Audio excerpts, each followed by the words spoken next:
Hello again, everybody. It's your amazing scholar slash fantastical genius here to share some little gems of wisdom. Now, I was just minding my business, living my life. You know how it is, just doing what I do.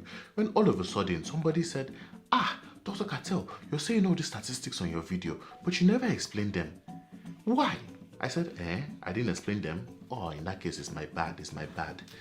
Let me adjust myself and explain them to you guys. Now, when I mention BCE and CE and those kind of stuff, let me just give a quick breakdown of what I mean. Whenever I say BCE or BC, that means before Christ or before the Christian era. So that was before Jesus was born. BC and BCE is the same thing. On the other hand, we have CE.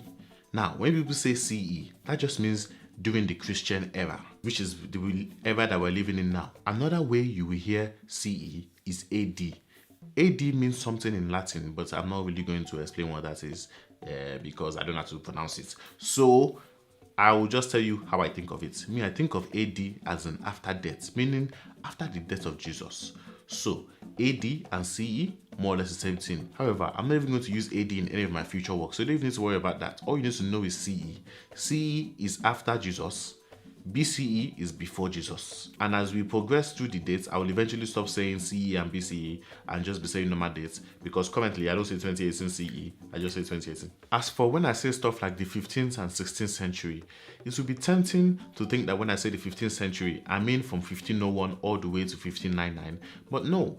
When I say the 15th century, what I really mean is from like 1401 all the way to 1500. And when someone says the 16th century, they mean from 1501 all the way to 1600. We're in the 21st century, and we're not 2118, we're in 2018.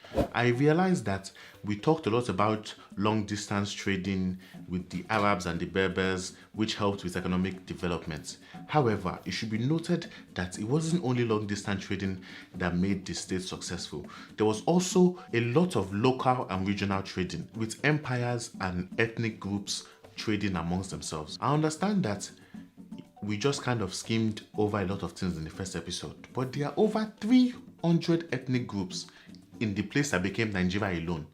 So there are a lot of ethnic groups in West Africa. We're only mentioning the pom ones, the pumping ones, the ones that are pom, the ones that are relevant. So for example, we talk about empires, Oyo, Kanem, Hausa, Benin. But I'll give you a little taste as well. I'll talk about the North culture next. Don't worry, that one is coming. Sapere